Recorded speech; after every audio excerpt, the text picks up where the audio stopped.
आप सभी की इच्छाओं को नमन। अब अगला अध्याय जो अपूर्ण इच्छाएं हैं, जो कभी पूरी नहीं हो सकती, उसके बारे में अब अगले अध्याय में बात करते हैं। अध्याय का टाइटल है ईश्वर को भौतिक रूप में देखने की इच्छा। आपकी है क्या? आप आप ये चाहते हैं कि वो ईश्वर, वो परमात्मा, वो भगवान आप हमारी अपनी तरह देख पाएं? तो इसके बारे में क्या है, एक सच्ची घटना आपको बताते हैं। श्री रामकृष्ण परमहंस की बाल्यकालीन कथा है। मनुष्य ईश्वर को कब चाहता है? जब वह संसार से थक जाता है, जब तर्क चूक जाते हैं, खत्म हो जाते हैं, और जब आत्मा किसी अदृश्य सर्वशक्तिमान को अपनी आंखों में देखने की आकांक्षा करती है। ईश्वर कहाँ है, यह जिज्ञासा जब गहन होती है तो वह एक कामना नहीं रहती, वह एक ज्वाला बन जाती है। ऐसी ही एक सच्ची घटना और ऐतिहासिक घटना श्री रामकृष्ण परमहंस की बाल्यकालीन ईश्वर दर्शन की कथा है, जो स्वामी विवेकानंद जी के गुरु थे, उनकी बात है। एक बालक ने रोकर ईश्वर को देखने की मांग की, अंततः देखा। गदाधर का बचपन।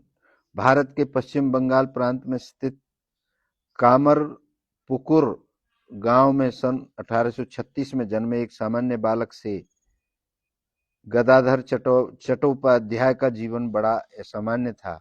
बचपन से ही वह धर्म, पूजा, भजन, मूर्ति, साधु और मंदिरों के प्रति अत्यंत आकर्षित था। वह जब कभी कोई देव मूर्ति देखता तो उसमें डूब जाता, जब कोई भजन सुनता तो भाव विभोर होकर शरीर को भी भूल जाता। परंतु धीरे धीरे उसके भीतर एक नई इच्छा जन्म लेने लगी। मैं केवल मूर्ति नहीं देखना चाहता, मैं ईश्वर को साक्षात देखना चाहता हूँ।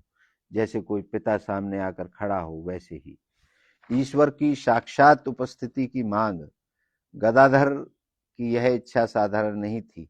वह दिन भर मंदिर में बैठा रहता, बार बार माँ काली की मूर्ति से कहता, तुम सजीव हो न, तो मुझे दर्शन दो, क्या मैं तुम्हारा पुत्र नहीं? एक बार वह एकांत में बैठकर इतना रोया कि उसका पूरा शरीर कांपने लगा। उसने खाना पानी छोड़ दिया, खाना पीना छोड़ दिया, आंखें सूज गई, स्वर भर्राने लगा। उसने माँ काली से सीधा प्रश्न किया, तुम क्या केवल पत्थर की बनी हो? यदि तुम सच में हो तो सामने क्यों नहीं आती? ये रामकृष्ण परमहंस की कहानी, जीवन की सच्ची घटना हम जान रहे हैं। उसने कहा, यदि तू नहीं आएगी तो मैं स्वयं को समाप्त कर दूंगा। यह कोई नाटक नहीं था, यह एक बालक की गहनतम आत्मिक पुकार थी, साक्षात्कार की घड़ी। एक दिन जब वह मंदिर के गर्भगृह में अकेला बैठा था, उसकी चेतना किसी और ही अवस्था में चली गई। उसने देखा चारों ओर प्रकाश ही प्रकाश है। माँ काली उसकी ओर बढ़ रही है, मुस्कुराते हुए, जीवंत, दिव्य। उसका हृदय थरथराने लगा। उसने चीख कर पुकारा, माँ, और बेहोश हो गया। कई घंटों तक वह चेतना से बाहर रहा। जब होश आया तब वह रो रहा था, मुस्कुरा रहा था और कह रहा था, माँ है, माँ का सचमुच है, मैं जानता हूँ, मैंने देखा है। यह बालक आगे चलकर वही हुआ, श्री रामकृष्ण परमहंस, वह संत जिनकी ईश्वर के प्रति भक्ति ने लाखों आत्माओं को बदल दिया। जीवन भर का अनुभव। रामकृष्ण परमहंस का यह एक अनुभव नहीं था, यह एक निरंतरता थी। वे अक्सर समाधि में चले जाते, ईश्वर से संवाद करते, विभिन्न रूपों में उन्हें अनुभव करते। उन्होंने कहा, ईश्वर को देखा जा सकता है उतनी ही सच्चाई से जितनी सच्चाई से मैं तुम्हें देख रहा हूँ। बस तुम्हारी पुकार सच्ची होनी चाहिए। इच्छा पूर्ति दर्शन का दृष्टिकोण क्या है इसके बारे में? ईश्वर को भौतिक रूप में देखने की इच्छा आत्मा की मूल जिज्ञासा है। जब यह इच्छा केवल सूचना या प्रमाण के लिए होती है तो वह पूरी नहीं होती, पर जब यह इच्छा पूर्ण रूप, पूर्ण समर्पण, प्रार्थना के स्तर तक पहुंचती है, तब वह दृष्टि की नहीं, अनुभव की वस्तु बन जाती है।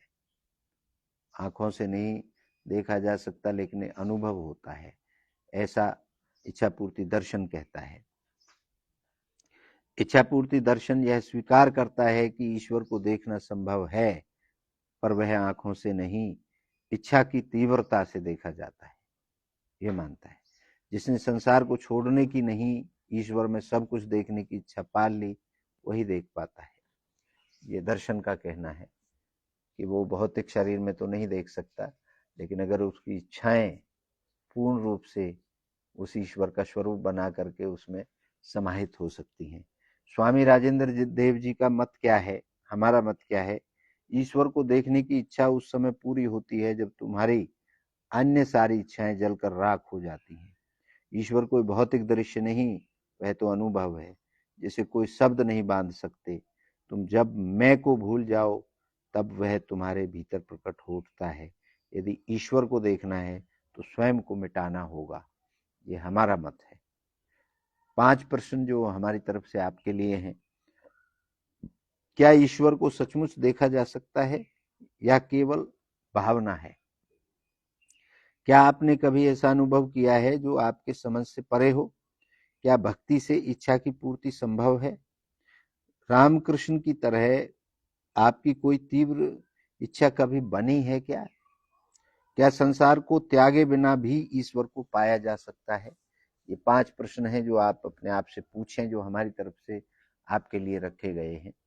इसी के साथ ये अध्याय खत्म होता है। अगले अध्याय में आपसे बताएंगे बिना खाए पिए सदा जीवित रहने की इच्छा पर आधारित एक सच्ची घटना। आप सबका धन्यवाद।